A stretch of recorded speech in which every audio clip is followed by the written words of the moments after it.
Tem uma frase que está sendo muito repetida em manifestações e nas redes sociais para demonstrar a hipocrisia desse pessoal da esquerda, que é os anistiados que são contra a anistia. Sim, a maioria dessas pessoas que vão em manifestações, que divulgam nas suas redes sociais, que são totalmente contra a anistia, são pessoas que foram anistiadas. Mas não foram anistiadas por invadir um prédio público no domingo, não. Foram anistiadas por assassinato, por sequestro, por bomba em banco, bombas em aeroportos, matando jornalistas, por roubo de banco, sequestro de carro, por tortura. Essas pessoas foram anistiadas. E a maioria hoje está na presidência e são políticos, grandes figuras da política. Mas a hipocrisia acabou de subir um novo patamar, graças à internet.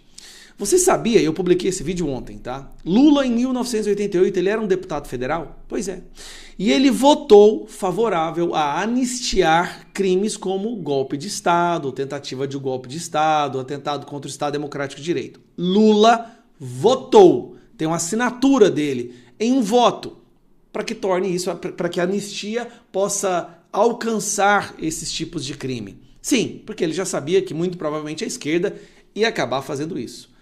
Bom, isso foi ontem.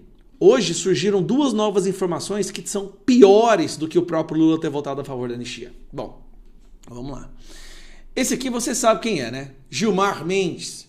Ele está o tempo inteiro dando entrevistas. Nunca teve um ministro da Suprema Corte que mais deu entrevistas que Gilmar Mendes na história. Ele dando entrevista afirmando que a anistia a condenados por tentativa de golpe é ilegítima e inconstitucional. Grave essa palavra. Para Gilmar Mendes, anistiar pessoas por tentativa de golpe é inconstitucional.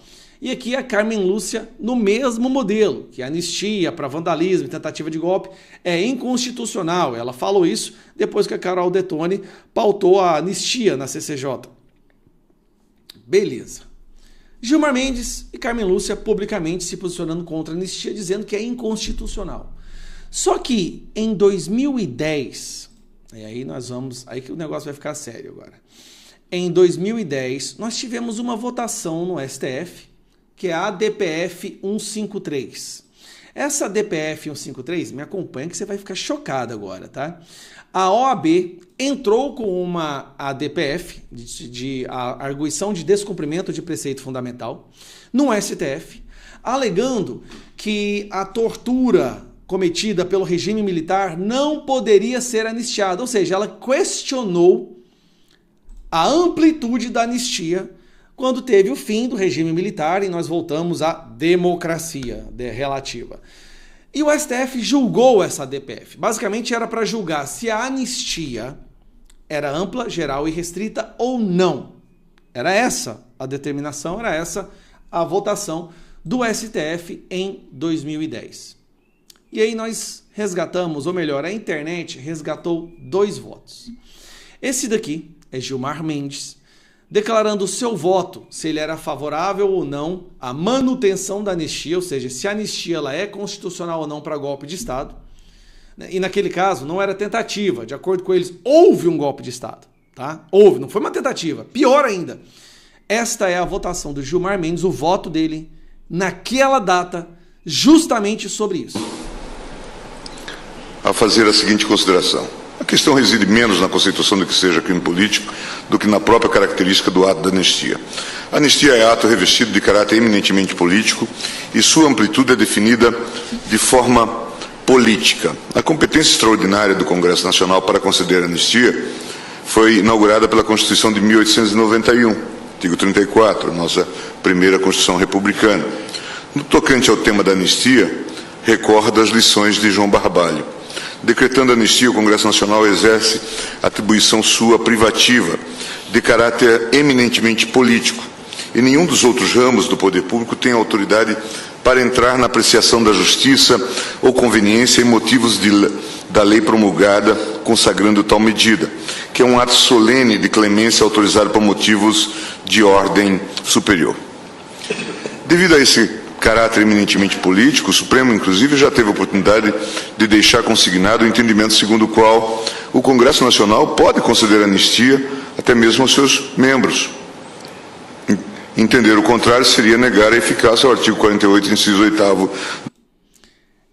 Gilmar Mendes falando exatamente o contrário do que ele declara hoje em todas as diárias entrevistas que ele dá pelo Brasil.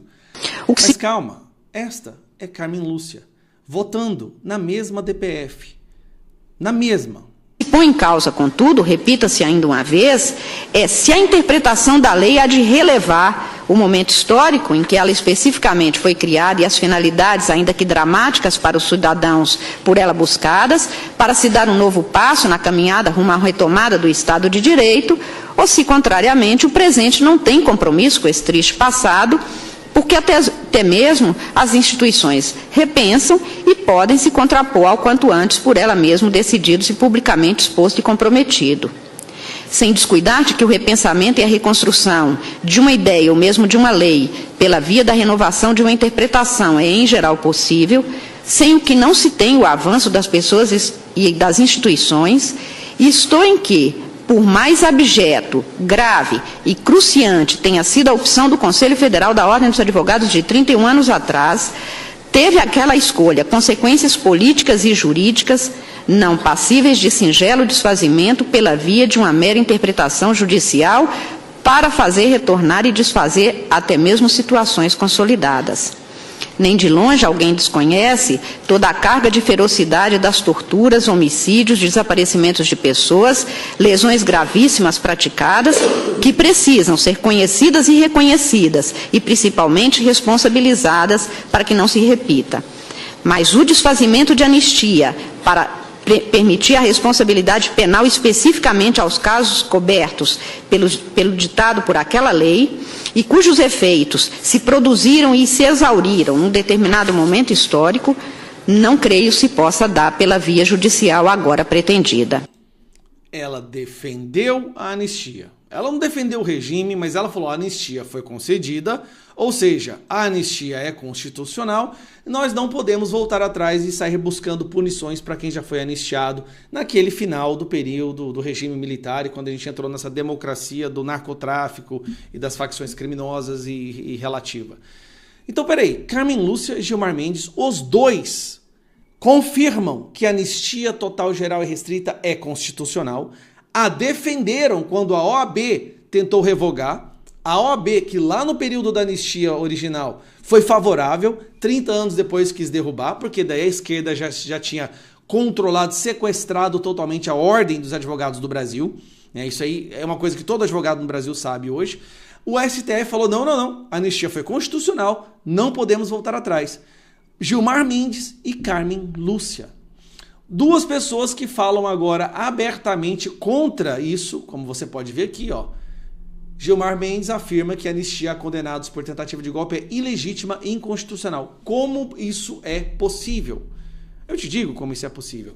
Isso se chama sequestro ideológico, aparelhamento da corrupção da mais alta corte brasileira, que hoje se transformou num instrumento de perseguição, de opressão, de cerceamento de liberdades, de censura, como é a da Venezuela, como é a da China, como é a da Coreia do Norte.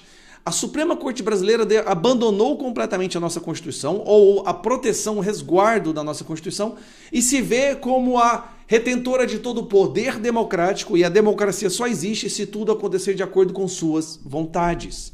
Não é à toa que hoje, quando se quer aprovar um projeto ou outro no Congresso, tem que se pedir bênção para um ministro do STF. Tem que negociar com o STF se um projeto que os representantes eleitos querem aprovar pode ser aprovado ou não. Paulinho da Força está indo pedir bênção para Alexandre de Moraes para saber se essa dosimetria pode avançar ou não. Olha que loucura nós chegamos. Mas não, isso não é democracia, como Barroso fala. Não é democracia, isso é o STF defendendo a democracia. Isso não é ditadura.